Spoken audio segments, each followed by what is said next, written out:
교재는 여러분들 13페이지니까 한번 읽어보시면 되겠습니다. 내용이 어렵지가 않습니다.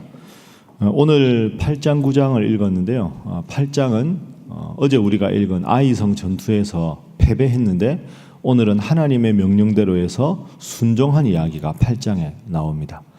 이어서 9장에는 그 가까운 쪽에 살던 기브온 족속의 사람들이 이스라엘이 너무 하나님의 능력으로 파죽지세로 공격을 하니까 자기들 나라가 점령당할까 두려워서 먼 나라에서 온 것처럼 위장을 하고 속여서 그래 먼 나라에서 이렇게 왔으니 내가 너희들을 살려주겠다.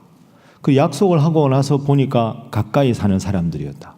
그런데 하나님의 이름으로 살려주겠다고 여호수아가 맹세했기 때문에 기브온 족속은 가나안에 살았지만 멸망을 당하지 않고 살아갈 수가 있었고 앞으로 이스라엘 백성들을 위해서 하나님 앞에 물 깃고 나무 패는 일을 하는 그런 사람들이 되었다 하는 것이 오늘 본문의 주요한 내용입니다. 자, 그래서 오늘은 이 질문부터 한번 생각을 해보겠습니다. 우리가 여리고성에서 큰 성에서 전쟁을 해서 이겼는데 어제 읽은 본문에서 아이성에서 졌습니다. 나태한 거죠. 근데 오늘은 이겼습니다. 그러면 오늘 아이성 전투에서 승리한 비결이 무엇인가? 첫 번째, 오늘 본문의 교훈은 하나님의 명령대로 살게 하소서 하는 겁니다. 어저께 우리가 읽은 본문에서는 아이성은 그냥 딱 보고 가볍게 생각하고 하나님의 명령도 받지 않고 그냥 2-3천 명쯤 올라가서 전쟁하면 능히 이길 수 있습니다. 그래 그럼 3,000명 올라가서 전쟁해라. 그러니까 하나님께서 원하시는 뜻을 기다리지 않고 그냥 임의로 판단했기 때문에 진 거지요. 근데 오늘은 승리한 이유가 하나님의 명령대로 했기 때문에. 오늘 우리에게도 연결해 보면 하나님 뜻대로 하나님 명령대로 하면 우리 인생이 승리한다 하는 겁니다. 자, 오늘 1절 2절 말씀 보시죠. 8장 1절 2절 함께 읽어볼까요? 시작. 여호와께서 여호수아에게 이르시되 두려워하지 말라 놀라지 말라 군사를 다 거느리고 일어나 아이로 올라가라. 보라 내가 아이 왕과 그의 백성과 그의 성읍과 그의 땅을 다 내 손에 넘겨 주었으니 너는 여리고와 그 왕에게 행한 것 같이 아이와 그 왕에게 행하되 오직 거기서 탈취할 물건과 가축은 스스로 가지라. 너는 아이성 뒤에 복병을 둘지니라 하시니 아멘. 하나님께서 너희는 군사를 데리고 아이성으로 올라가라 명령을 하셨습니다. 그리고 전쟁을 어떻게 해야 되는가 하는 구체적인 방법도 알려주셨습니다. 2절 후반부에 보면 너는 아이성 뒤에 복병을 둘지니라. 그러니까 이제 아이성을 마주보고 이제 양쪽 군대가 와서 전쟁을 할 때 전쟁을 하다가 진 것처럼 이스라엘 백성들이 도망을 가면 쭉 따라올 텐데 뒤에 매복을 하고 있다가 뒤에서 치고 아이성에 들어가서 불을 지르고 성을 함락시켜라. 그러면 갑자기 아이성 장병들은 허둥지둥하겠지요. 그랬을 때 뒤에서 치고 앞에서 치면 완벽하게 승리할 수 있다. 그러니까 하나님께서 이제 올라가라 하셨을 때 올라가고 복병을 두라 하셔서 복병을 두어서 완벽한 승리를 할 수가 있었습니다. 그래서 어제의 패배와 오늘의 승리의 교훈은 크고 작은 그 어떤 일도 내 뜻대로 판단하지 말고 하나님께서 원하시는 대로 하면 우리 인생이 승리한다. 늘 하는 말씀이지만 하나님께서 이 새벽에 다시 교훈하시는 이 말씀을 기억하고 말씀대로 살아서 승리하는 인생 살아가시기를 주님 이름으로 부탁합니다. 자, 두 번째로 그랬을 때 어떤 하나님을 만날 수 있는가 한번 따라하시죠. 자상하게 배려하시는 하나님. 이게 오늘 본문의 두 번째 교훈입니다. 자상하게 배려하시는 하나님. 어떻게 전쟁하라 말씀하셔서 자상한 것도 있지만 2절 말씀 한번 보십시오. 제가 방금 읽었는데요.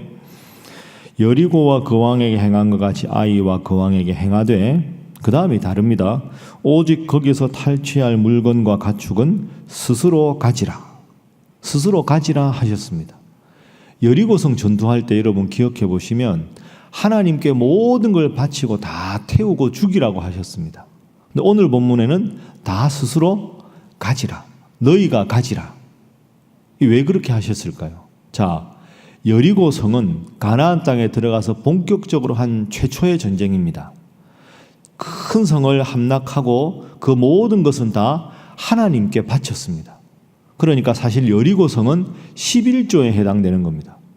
첫 전쟁터에서 이긴 모든 것, 첫 아이를 하나님께 바치고 첫 소산을 하나님께 바치듯이 하나님께 바쳤습니다. 명령대로 했지요. 그러니까 하나님께서 앞으로도 다 바쳐라 이렇게 안 하셨습니다. 아이성에서 전쟁에서 이기고 나서는 너희가 나에게 바쳤는데 너희도 앞으로 전쟁하려면 물자가 필요하고 가나안 땅에 들어가서 또 가축도 필요하고 양식도 필요할 테니 여기서 노력한 모든 것은 너희가 스스로 가지라 이렇게 말씀하셨습니다. 전쟁의 방법도 복병을 두어서 전쟁하라. 그러니까 하나님은 하나님 명령대로 살아가면 자상하고 섬세하게 우리를 지키시는 분인 줄로 믿습니다. 만나도 주시고 메추라기도 주시고 구름 기둥 불 기둥으로 인도하시던 하나님께서 가나안 땅에 들어와서 만나가 그치고 메추라기가 그치고 그랬을 때 그들의 노력한 것을 가지게 하심으로 살 수 있도록 해주신 자상하신 하나님. 여러분도 늘 하나님 앞에 기도하셔서 내 삶을 아주 세밀하게 하나하나 살피시는 그 하나님, 그 하나님의 손길을 오늘 하루도 느끼시고 살아가시기를 주님 이름으로 부탁합니다. 자, 세 번째 기도 제목은 범사에 기도로 일하게 하소서 하는 겁니다. 첫 번째 교훈하고 비슷하지요. 참 사람이 약합니다.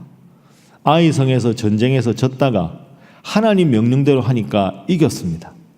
그러면 모든 일을 앞으로 할 때도 하나님 뜻대로 해야 되지 않겠습니까? 그런데 탁 돌아서면 또 잊어버리는, 오늘도 그 모습이 드러나죠. 바로 9장에서 기브온 사람들과 화친조약을 맺었습니다. 자, 여러분 9장 한번 보십시오. 아이성 전투에서 이기고 나니까 1절 2절에 보니까 모든 가나안 족속의 지도자들이 2절에 일심으로 여호수아와 이스라엘에 맞서서 싸우려고 합니다. 딱 동맹을 맺어가지고 이스라엘 전쟁할 때 우리가 함께 한번 싸워보자, 이런 상황이 됩니다. 그런데 그 상황에서 3절에 보면 기브온 주민들은 하나님이 어떻게 이스라엘을 인도하셨는가를 보고 하나님을 두려워해서 우리는 전쟁 안 한다 하고는 화친조약을 맺으려고 하죠. 자, 그렇게 해서 거짓으로 화친을 맺습니다.